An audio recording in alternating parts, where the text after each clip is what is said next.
আমাকে ডাক দিয়ে দেননি কেন? সন্ধ্যা হয়ে গেছে, দেখেছেন? আরহান উত্তর দেয় না। নিজ কাজে ব্যস্ত হয়ে টেবিলের ওপর থেকে সুইচ বেলে চাপ দেয়। তার অ্যাসিস্ট্যান্ট ভেতরে আসে। আরহান তাকে 1 কাপ কফি দিতে বলে। ঈশানী বিরক্ত নিয়ে তাকায় আরহানের দিকে। লোকটা কি তাকে অবজ্ঞা করলো? পরপরই মুখ বেঁকিয়ে ভাবল, করলে করুক, তাতে তার বয়ে গেল। সে এখন চলে যাবে। এমনিতে সন্ধ্যা নেমে গেছে। ঈশানী উঠে দাঁড়ায়। কাঁধে ব্যাগ জড়িয়ে আরহানকে কিছু বলার আগেই আরহান ডান দিকে আঙুল তাক করে নিজেই বলে ওঠে, ওদিকে ওয়াশরুম আছে, ফ্রেশ হয়ে আসো। আমার আরও 30 মিনিট সময় লাগবে। ঈশানী অবুঝের মতো বলে। কিসের জন্য?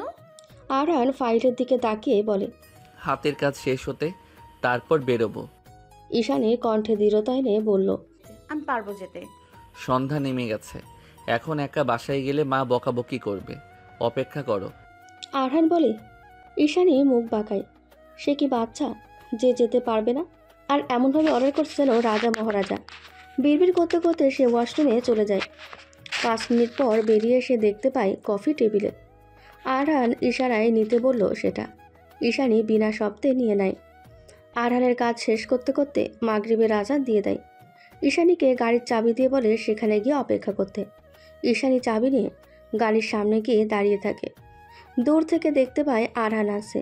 শরীরে তার সাদা শার্ট ইন করা, পরনে কালো প্যান্ট, চুলগুলো হালকা এলোমেলো, পেশিবহুল বাহু দুটি ফুলে আছে হালকা। আরহান ঈশানীর কাছে আসতেই কোত্থেকে একটি মেয়ে এসে হুট করে জড়িয়ে ধরে আরহানকে। ঈশানী অবাক চোখে তাকিয়ে থাকে। অবাক হয় আরহানও। তারপর নিজের থেকে মেয়েটিকে ছাড়িয়ে নিয়ে ক্ষিপ্ত কণ্ঠে বলে ওঠে, কি হচ্ছে কি অলিভিয়া? এটা তো লন্ডন না যে এভাবে হুট করে গায়ে পড়বি। দূরে দাঁড়া। অলিভিয়া আরহানের ক্ষিপ্ত কণ্ঠে বলা গায়ে মাখল না, উল্টো অভিমানী সুরে বলল, আমায় না বলেই চলে এসেছিস, আবার এখন ধমকও দিচ্ছিস। আরহান ঈশানীর দিকে একবার তাকালো, তারপর আবার অলিভিয়ার দিকে তাকিয়ে বলল, সময় হয়ে ওঠেনি। তুই কবে এসেছিস? অলিভিয়া গদগদ ভাব নিয়ে জানালো, কাল রাতে এসেছি, আর আজকে তোকে সারপ্রাইজ দিতে চলে আসলাম। আরহান বলল। আচ্ছা। অলিভিয়া আবার জিজ্ঞেস করলো, তোর তো ডিউটি আওয়ার শেষ, চল কোথাও একটা বসি। আরহান ঈশানীকে একবার দেখে নিল, তারপর বলল। আমার সাথে মানুষ আছে। অলিভিয়া এবার পেছনে তাকালো। ঈশানী একটু হাসার চেষ্টা করলো। অলিভিয়া ঘাড় ঘুরিয়ে প্রশ্নাত্মক দৃষ্টি দিতেই আরহান এগিয়ে এসে পরিচয় করিয়ে দিল। অলিভিয়া হেসে ঈশানীর সাথে কি হ্যান্ডশেক করলো। অলিভিয়া ফের আরহানকে জিজ্ঞেস করলো, কোথায় যাচ্ছিস? বাসায়। আরহানের ছোট্ট জবাব। অলিভিয়া হেসে বলে, আমিও যাই, তবে অনেকদিন আন্টির সাথে দেখা হয় না। আরহান মৃদু হেসে গাড়িতে উঠতে বলে তাকে। অলিভিয়া গিয়ে ড্রাইভিং সিটের পাশে বসে। ঈশানী আরহানের দিকে একবার তাকিয়ে পেছনে গিয়ে বসে পড়ে। আরহান গাড়ি চালাচ্ছে আর অলিভিয়া বকবক করে যাচ্ছে। চৌধুরী বাড়ির ড্রয়িং রুমে গভীর মনোযোগ দিয়ে আলোচনায় ব্যস্ত 4 রমণী। আলোচনার মূল উদ্দেশ্য হলো আগামীকাল আয়রার মেহেদি অনুষ্ঠান এবং আগামী পরশু গায়ে হলুদ। আলোচনায় মত্ত আছে রিমি, আয়রা, ঈশানী এবং অলিভিয়া। অলিভিয়া চৌধুরী বাড়ি আসার পর মিনারা বেগম ভীষণ খুশি হন। তারপর তাকে জানায় 2 দিন পরে আয়রার বিয়ে। সে যেন আজ কিছুতেই না যায়। অলিভিয়া যেন আকাশে চাঁদ হাতে পেয়ে যায়। সে তো এটাই চাচ্ছিল, যে কোনোভাবে আরহানের সাথে থাকতে, কাছাকাছি থাকতে। একমাত্র আরহানের জন্যই তো সে দেশে এসেছে। কিন্তু সেই ছেলে বুঝলে তো, পাত্তা দিলে তো। অলিভিয়া মনোবল হারায় না, বরং দ্বিগুণ মনোবল নিয়ে নিজেকে বলে, বুঝবে বুঝবে, না বুঝে কোথায় যাবে। আরহানের জীবনে একমাত্র মেয়ে সেই হবে, আর কাউকে সে আসতে দেবে না, কখনোই না। এইসব ভেবে মৃদু হাসি দেয় অলিভিয়া। তারপর মুখ ফুলিয়ে বলে মিনারা বেগমকে, আইডার বিয়ে? আমি তো জানিই না আন্টি, তোমার ছেলেটা কিচ্ছু বলেনি আমায়।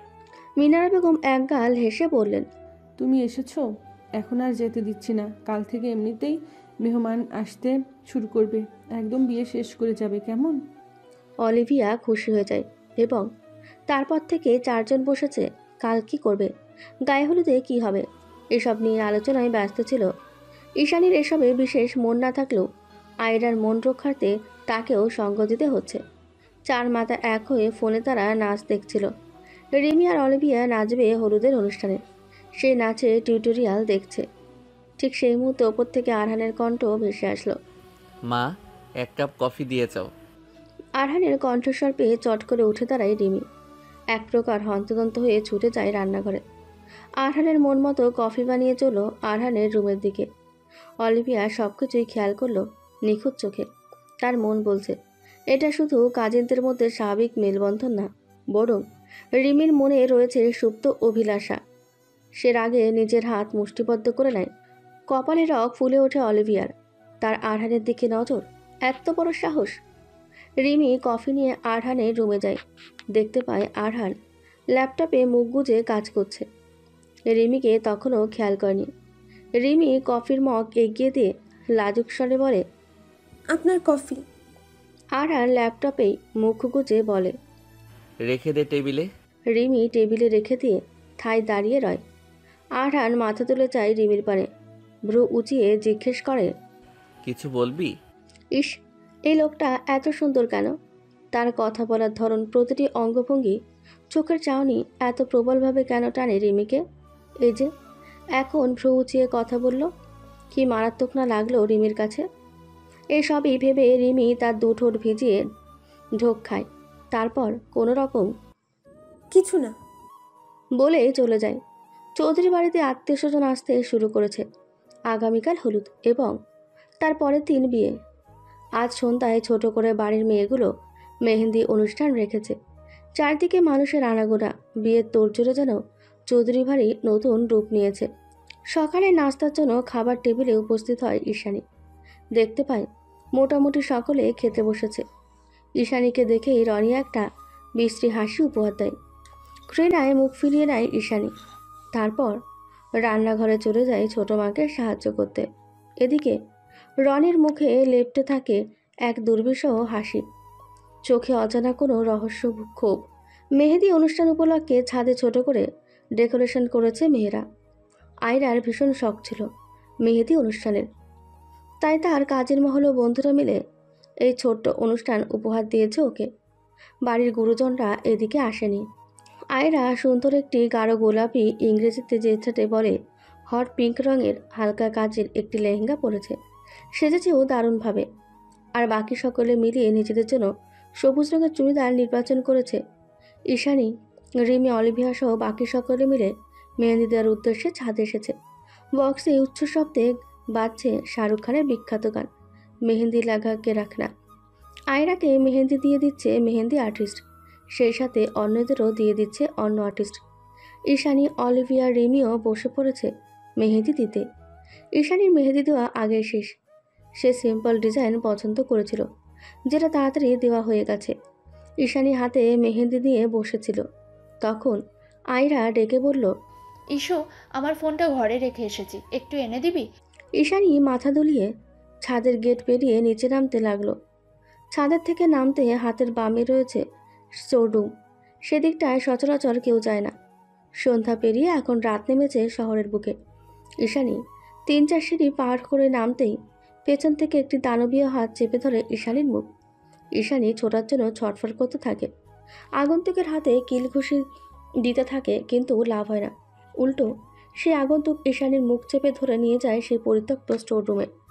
ঈশানী বুঝতে পারে কিছু একটা খারাপ হতে চলেছে। সে ঘাবড়ে যায়, ভয় পেয়ে যায়। মাথা কাজ করে না তার। তাকে যখন স্টোররুমে নিয়ে আসে তখন সে ভয়ে আরও সিঁটিয়ে যায়। তখনই তার ঘাড়ের ওপর কারো উত্তপ্ত নিঃশ্বাস পায় এবং শুনতে পায় ফিসফিসিয়ে বলা কথা। ঈশ্বরানী, বলেছিলাম না ভয়ঙ্কর শাস্তি দেব। আমাকে থাপ্পড় মারার ফল আজকে পাবে তুমি। তোমার সারা শরীরে কলঙ্কিত করব আমি। সেই কলঙ্ক নিয়ে তুমি সমাজে দাঁড়াতে পারবে না। সবাই তোমাকে ছিঁচিয়ে দিবে। সেই কলঙ্কিত করবে তোমায় আজ। আতঙ্কে ঈশানীর সর্বাঙ্গ কাঁপতে থাকে। নিজেকে বাঁচানোর জন্য অনবরত ধস্তাধস্তি করতে থাকে। শেষে গিয়ে এক প্রকার কামড় বসায় মুখের ওপর থাকা রনির হাতে। রনি মৃদু আর্তনাদ করে ঈশানীর মুখ ছেড়ে দিতেই ঈশানী পালানোর চেষ্টা করে, কিন্তু আজ ভাগ্য ঈশানীর সহায় নেই। দরজার কাছে যাওয়ার আগে চুলের মুঠি ধরে ফেলে রনি। ঈশানীর চুলের মুঠি ধরে ঘুরিয়ে তার গালে একটি থাপ্পড় বসায়। ঈশানী গিয়ে আশ্রে পড়ে মেঝেতে। ঠোঁট কেটে রক্ত বেরিয়ে আসে। ডুকরে কেঁদে ওঠে ঈশানী। কিভাবে বাঁচবে সে? কিভাবে পালাবে এখান থেকে? এই মানুষরূপী জানোয়ার রাক্ষস থেকে সে কি নিজেকে বাঁচাতে পারবে? ঈশানীর এবার জোরে চিল্লাতে থাকে। কেউ আছো? বাঁচাও আমাকে, এই শয়তানি থেকে আমাকে কেউ রক্ষা করো। হে আল্লাহ, আমাকে সহায়তা করুন। ঈশানীর চিৎকারে রনি হেসে ওঠে। বিকৃত সেই হাসি দিয়ে বলে, গানের আওয়াজ পাচ্ছ না ডার্লিং? তোমার না মেহেদি অনুষ্ঠান আছে, গান বাজিয়ে এনজয় করছিলে, সেই গানের নিচে চাপা পড়ে যাবে চিৎকার। কেউ শুনবে না, কেউ দেখবে না, কেউ আসবে না বাঁচাতে। বিয়েবাড়ির এত মানুষের ভিড়ে তোমাকে কে খুঁজবে? চিল্লাও, আরও চিল্লাও। তুমি যত চিল্লাবে তোমাকে ততটা যন্ত্রণা দিয়ে কলঙ্কিত করবেও। ঈশানী এবার হাউমাউ করে কেঁদে উঠল। হাত জোর করে মিনতি করে বলল, আমাকে ছেড়ে দিন রনি ভাই, প্লিজ। আমার এত বড় ক্ষতি করবেন না, আমাকে ছেড়ে দিন প্লিজ। রনি যেন পৈশাচিক আনন্দ পেল ঈশানীর অনুনয়ে। মুখে শয়তানি হাসি রেখে এগিয়ে গেল ঈশানীর দিকে। ঈশানী পেঁচাতে লাগলো আর অনুনয় বিনয় করতে থাকলো। রনি কিচ্ছু শুনল না। হাত বাড়িয়ে টেনে ফেলে দিল ঈশানীর ওড়না। ছিঁড়ে ফেলল ঈশানীর ডান হাতের জামার কিছু অংশ। ঈশানী হাতের কাছে থাকা পুরনো ফুলদানি দিয়ে রনির মাথায় আঘাত করলো। রনির কপাল কেটে কিছুটা পিছিয়ে গেল। কপাল বেয়ে রক্ত বেরোচ্ছে। ঈশানী এই ফাঁকে দৌড় দিতে গেলেই রনি খপ করে ঈশানীর পেটে বাহু জড়িয়ে নিজের কাছে নিয়ে আসে। ঈশানীর পেটে রাখা তার হাতের নখ দেবে দেয় ঈশানীর পেটে। ঈশানী ব্যথায় আর্তনাদ করে ওঠে। পা দিয়ে অনবরত লাথি দিতে থাকে রনিকে। রনি হেসে বলে, তোর তেজ কমাবো আমি আজ। এখানে আমার কাছে বন্ধ হয়েও তোর তেজ কমে না। তোর শরীরের প্রতিটি অঙ্গে তেজ কমাবো আজ। তোকে ছিন্নভিন্ন করে খুবলে শেষ করে দেব। বলে ঈশানীর ঘাড়ে কামড় বসায়। ঈশানী ব্যথায় ঘৃণায় মুখ খিচিয়ে নেয়। পর করে রনির গোপনাঙ্গে এক লাথি বসায়। রনি ব্যথায় মুচড়ে ওঠে। ঈশানীকে ছেড়ে দিলে ঈশানী দৌড়ে দরজা খুলতে চায়। তার আগেই আবার রনি তাকে ধরে ফেলে। আরও হিংস্র রূপ নিয়ে ধরে ফেলে ঈশানীর হাত। ঈশানীর গাল চেপে ধরে হিসিয়ে ওঠে। ঈশানী হাত ঝাটকা দিয়ে বলে, ছেড়ে দেন বলছি। ছোবেন না আমায়, একদম ছোবেন না আমায়, একদম। আমি আপনাকে খুন করে ফেলবো। রনি ঘর কাঁপিয়ে হাসে। তারপর আবার ঈশানীর হাত মুচড়ে পিঠে নিয়ে আসে। তারপর দাঁতে দাঁত চিপে বলে, আগে আমার হাত থেকে রক্ষা পাও ডার্লিং। তোমার শরীরের প্রতিটি ভাজে ভাজে আমি কালিমা লেপন করব আজ। ঈশানী মনে প্রাণে আল্লাহকে ডাকছে। আজ কি তবে তাকে তার সম্ভ্রম হারাতে হবে? ঈশানী হাউমাউ করে কেঁদে ওঠে। হঠাৎ বাইরে থেকে কারো জুতোর খসখসে আওয়াজ পাওয়া যায়। ঈশানী যেন আশার আলো দেখতে পেল। সে কিছু বলবে তার আগে রনি তার মুখ চেপে ধরে। ঈশানী মুখ বন্ধ অবস্থায় শব্দ করে গোঙাতে থাকে। রনি লক্ষ্য করল বাইরে আর গানের শব্দ নেই। সে কিছুটা ভীত হলো, তবে তাকে ভয় কাবু করতে পারল না। তাকে এই মুহূর্তে এক পৈশাচিক নেশায় কাবু করেছে। সে ঈশানীর মুখ শক্ত করে চেপে ধরেছে। ঈশানীর মুখে হাত থাকায় সে শব্দ করতে পারছে না। হঠাৎ করে বাইরে পায়ের আওয়াজও থেমে গেছে। ঈশানীর মনে জেগে ওঠা আশার আলো ধপ করে নিভে গেল যেন। তবু একটা শেষ চেষ্টা করতে আশেপাশে দেখে নিল তার পায়ের কাছে একটি খালি পুরনো ছোট টেবিল রাখা। সে পা দিয়ে সেটা ফেলে দিয়ে শব্দ করার জন্য। রনি এবার আরও ক্ষিপ্তভাবে চেপে ধরল ঈশানীর মুখ। চুলের মুঠি ধরে কিছু বলবে তখনই দরজায় করাঘাতের শব্দ হলো। ঈশানী আবার রনির হাতে কামড় দিল এবং রনি হাত সরালো না। এভাবে চেপে ধরল। বাইরে থেকে দরজা ধাক্কানো হচ্ছে। এবার দরজা ধাক্কানোর সাথে ভেসে এলো পুরুষালী আওয়াজ। ভিতরে কে? কে ভিতরে? দরজা খুলো বলছি এখনই। আকাশে সুন্দর ঝলমলে চাঁদ উঠেছে। চারিদিকে মৃদুমন্দ বাতাস বইছে। হয়তোবা ঝড়ের পূর্বাভাস। ছাদে উপস্থিত কয়েকজন যুবতী মেয়ে তাদের নিজ কর্মে ব্যস্ত। কেউ হাসছে, কেউ নাচছে, কেউ গাইছে। আয়রার মেহেদি দেওয়া প্রায় শেষের দিকে। সে কখন ঈশানীকে পাঠিয়েছে ফোনটা আনতে। মেয়েটার এখনও আসার খবর নেই। এদিকে তার বর মহাশয় পই পই করে বলে দিয়েছেন মেহেদি দেওয়া হলে যেন সর্বপ্রথম তাকে ছবি তুলে দেওয়া হয়। সে পাশে ফিরে রিমিকে একবার দেখে নিল। মেয়েটার এখনও দেওয়া হয়নি মেহেন্দি। তবুও রিমিকে বলল, এই রিমি, ইস্যুকে কখন পাঠিয়েছে ফোনটা আনতে? এখনও আসার খবর নেই। তুই গিয়ে একটু দেখে আসবি প্লিজ। রিমি আচ্ছা বলে মেহেদি আর্টিস্টকে থামিয়ে উঠে দাঁড়ালো। নাচতে নাচতে এগিয়ে গেল নিচে নামতে। প্রথমেই গেল আয়রা রুমে। গিয়ে দেখে বিছানার ওপর ফোন রাখা। ঈশানী কোথাও নেই। রিমি ভ্রুকুচকে এগিয়ে গিয়ে ফোনটা নিল। তারপর ভাবতে লাগলো মেয়েটা গেল কই। আয়রা রুম থেকে বেরিয়ে সোজা রান্নাঘরের দিকে গেলেন মিনারা বেগমের কাছে। মিনারা বেগমকে জিজ্ঞেস করলেন। ফুপি, ইস্যু কোথায় গো, দেখেছো? মিনারা বেগম হাতের কাজে ব্যস্ত হয়েই বলল। আরুপু, ওকে ফোন আনতে আরো 30 মিনিট আগে নিচে পাঠিয়েছি। ওর কোনো দেখা না পেয়ে আমি নিচে এসে ফোন দিলাম, কিন্তু ওকে আর পাচ্ছি না। রিমি বলল। মিনারা বেগম তেমন গুরুত্ব দিলেন না এবং বললেন, আচ্ছা হয়তো এদিকেই কোথাও, খুঁজে দেখ, আমার হাতে অনেক কাজ রে। তখনই আরহান আসলো মিনারা বেগমের কাছে, এসে জিজ্ঞেস করলো। মা, মইটা কোথায়? বাহিরে ডেকোরেটরের লোকদের লাগবে। মিনারা বেগম চাইলেন ছেলের দিকে, তারপর বললেন, স্টোর রুমে আছে হয়তো, একটু গিয়ে খুঁজে দেখ না বাবা। আরহান সেদিকটায় পা বাড়ালো। রিমি দৌড়ে পিছু নিল আরহানের। আরহান সামনে আসছে, পিছু হাঁটছে। কয়েক সিঁড়ি ওঠার পর আরহান পিছু ফিরে চাইল। রিমি দ্রুত একটু হাসার চেষ্টা করে বলে উঠল, আমি ছাদে যাচ্ছিলাম। আরহান সরে দাঁড়ায় ওকে আগে যেতে বলে রিমি পা দাপিয়ে চলে যায়। এই লোকটা সবসময় তাকে অবহেলা করে। একটু একসাথে গেলে কি এমন হতো বলেই মুখ বাঁকায়। রিমি ছাদে গিয়ে প্যাঁচার মতন মুখ করে ফোনটা এগিয়ে দেয় আয়রাকে। আয়রা ফোনটা নিয়ে জিজ্ঞেস করে, কি হয়েছে আর ইস্যু কোথায়?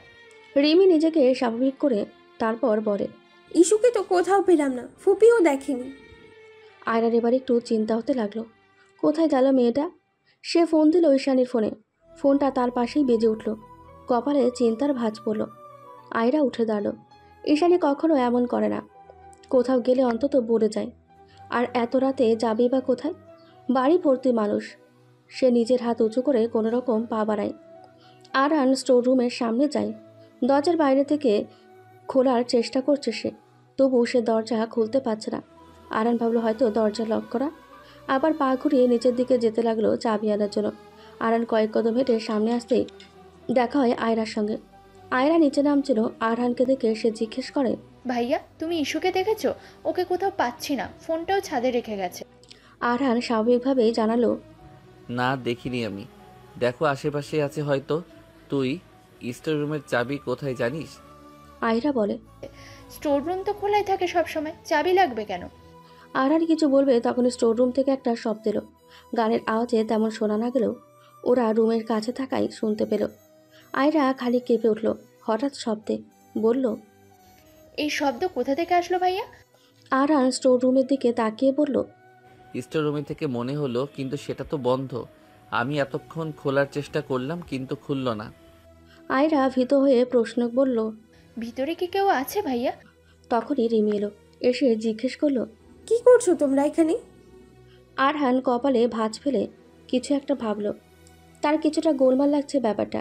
এগিয়ে গেল রুমের দিকে, তারপর আয়রার উদ্দেশ্যে বলল, গান বন্ধ করতে বলো গিয়ে। আয়রা ছুটে গেল। রিমি বোকার মতো দাঁড়িয়ে জিজ্ঞেস করছে, কি হয়েছে? আরহান এগিয়ে গিয়ে দরজায় কড়া নাড়ল।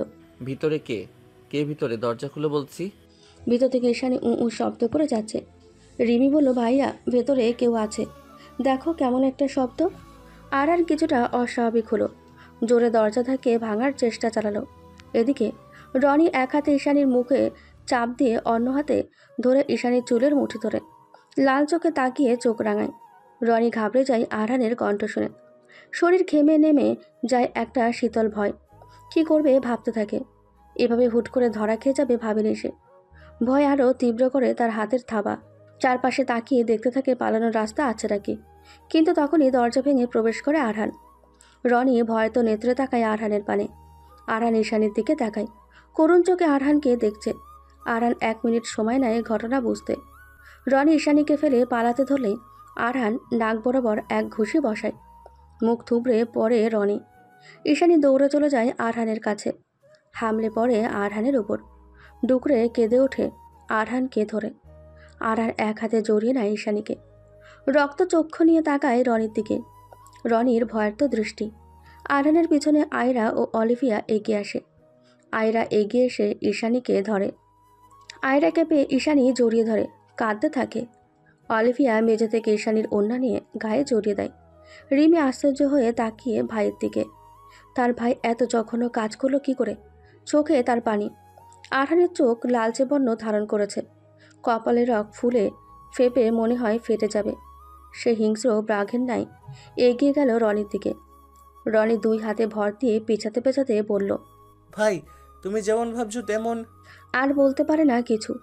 আরহান তার বুক বরাবর এক লাথি বসায়। তারপর রনির কলার ধরে তুলে গালে ঘষে দিতে থাকে, যেন গালটা থেতলে যায়। আশেপাশের মানুষ ওপরে উঠে এসেছে। সাথে এসেছে মিনারা বেগম, জাহিদ চৌধুরী, রিমির বাবা রবিন শিকদার এবং মা আমেনা শিকদার। রবিন শিকদার সহ কয়েকজন মিলে আরহানকে আটকানোর চেষ্টা করে, কিন্তু আরহানের শরীরে যেন আজকে অসুরের শক্তি এসেছে। সে পাশ থেকে তুলে নেয় একটি ভাঙা কাঠের অংশ।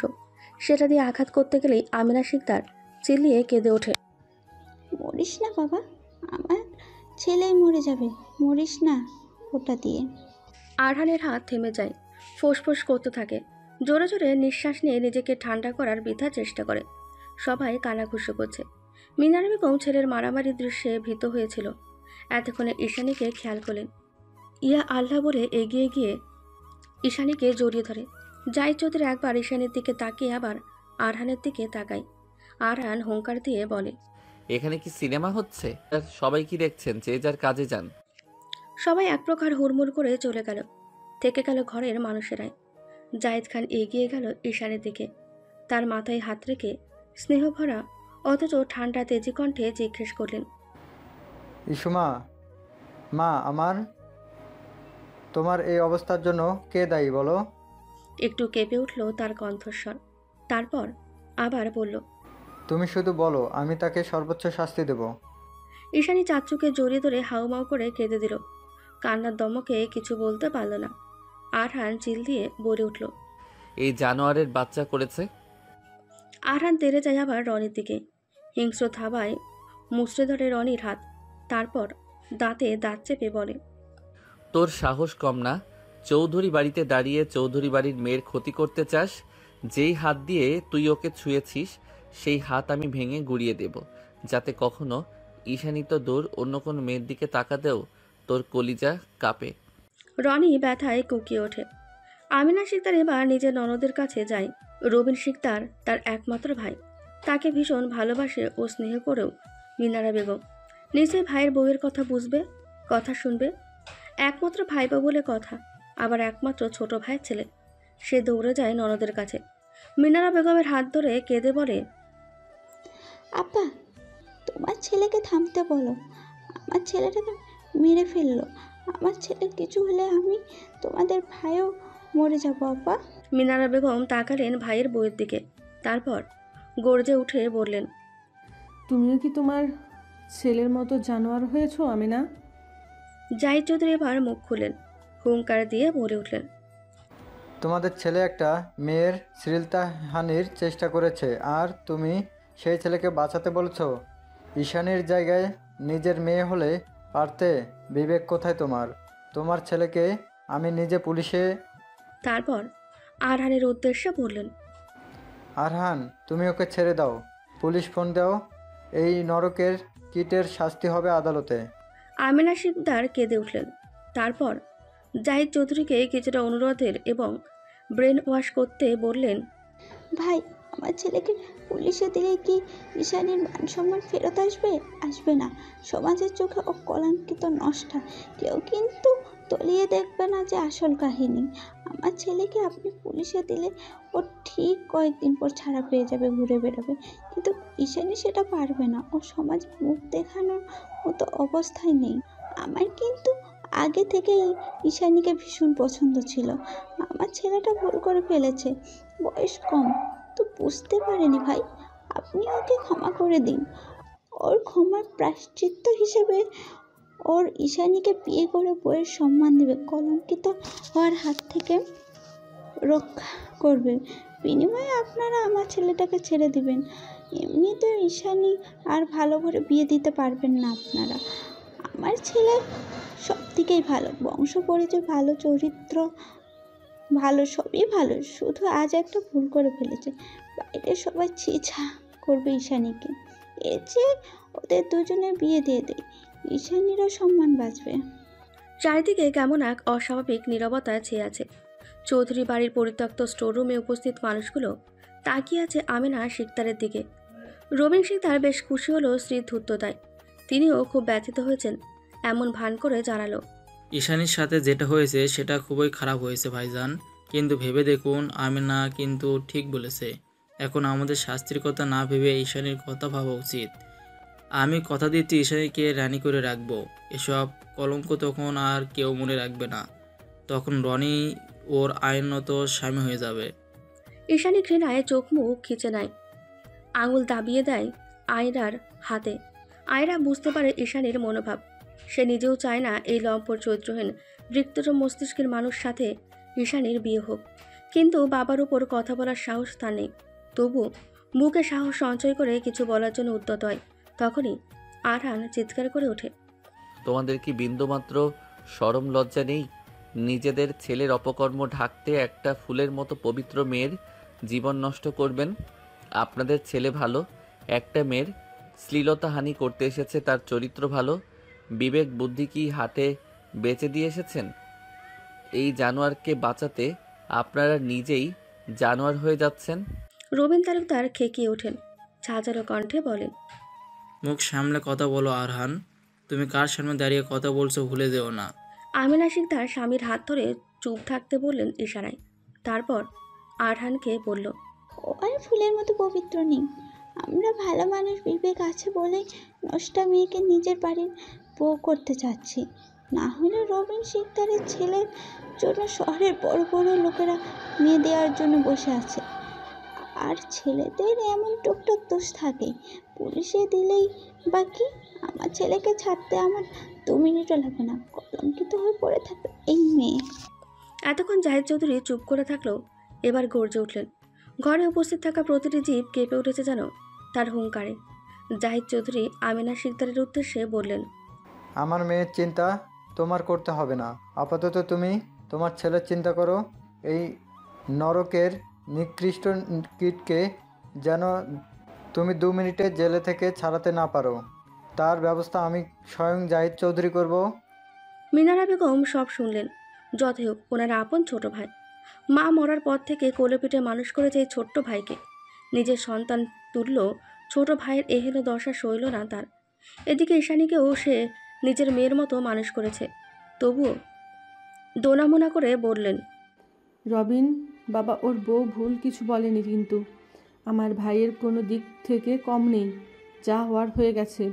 ঈশানী রনির সাথে বিয়ে হলে রাজরানী হয়ে থাকবে, না হলে সমাজের মানুষ নানা কথা বলবে। এক্ষুনি কানা ঘষা শুরু হয়ে যাবে। জাহিদ চৌধুরীর শীতল দৃষ্টি নিপাত করল স্ত্রীর পানে। তখনই আরহান বলে উঠল, মা, তোমাকে আমি আমার শিক্ষা মানি। তোমার থেকে আমি ঠিক ভুল শিখেছি, সেই তুমি কি না এখন ভুলকে প্রশ্রয় দিচ্ছ? মিনারা বেগম চুপসে গেলেন, আর কোনো কথাই বলল না। পুলিশ এসে নিয়ে গেল রনিকে। এই অপমান অপদস্থ সহ্য করতে না পেরে তখনই চৌধুরী বাড়ি থেকে চলে গেলেন রবীন শিকদার এবং আমেনা শিকদার। রিমির ইচ্ছে না থাকা সত্ত্বেও তাকেও যেতে হয়েছে। জাহিদ চৌধুরী আয়রাকে বলে ঈশানীকেও নিজের ঘরে নিয়ে যেতে বলেন এবং পাশে পাশে থাকার নির্দেশ দেয়। ছেলেকে বলে তার রুমে আসতে জরুরি কথা বলবে। জাহিদ চৌধুরী নিজের রুমের বিছানার কোণায় বসে আছে নির্জীব হয়ে। চোখে তার অপরাধবোধ, অনুশোচনা, আক্ষেপ, কষ্ট। আরহান দরজা ঠেলে ভেতরে প্রবেশ করে।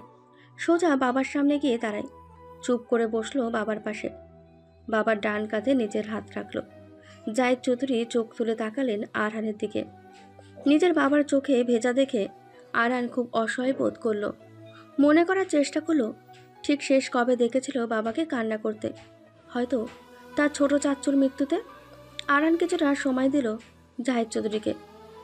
জাহিদ চৌধুরী নিজেকে সামলে নিয়ে বলতে শুরু করলো, জাকির আমার ছোট ভাই কম আমার বন্ধু ছিল। পিটাপিটি বয়স হওয়ায় সবসময় সব কাজ একসাথে করতাম। এমন একটা দিন ও যেত না যেদিন আমি আর জাকির দুরন্তপনা ছেলে মানুষই করতাম না। আমাদের দুজনের বাদরামিতে মা বিরক্ত হয়ে যেত। বাবার কাছে আমার বরাবরই ভদ্র ছিলাম, কারণ তাকে আমরা জমের মতো ভয় পেতাম। বাবা বাসায় আসলে আমরা 2 ভাই একদম চুপচাপ ভয়ে ভয়ে থাকতাম। যখন আমি অনার্স 2য় বর্ষে আর জাকির কেবল ইন্টার পরীক্ষা দিল, তখন একদিন খুব ভোরে বাবা চিৎকার দিয়ে উঠল। আমরা 2 ভাই দৌড়ে বাবার রুমে গিয়ে দেখি আমাদের মা আর বেঁচে নেই। মরণঘাতী ক্যান্সার আমাদের মাকে কেড়ে নেয়। জাকির ছিল বেশি মায়ের নেওয়াটা। মা মারা যাবার পর ভীষণভাবে ভেঙে পড়ল ও। বাবা আগে থেকেই রুক্ষ স্বভাবের ছিলেন। মায়ের মৃত্যু যেন তাকে পথের রূপান্তর করলেন। বিধ্বস্ত জাকিরকে আমি কাছে টেনে নিলাম।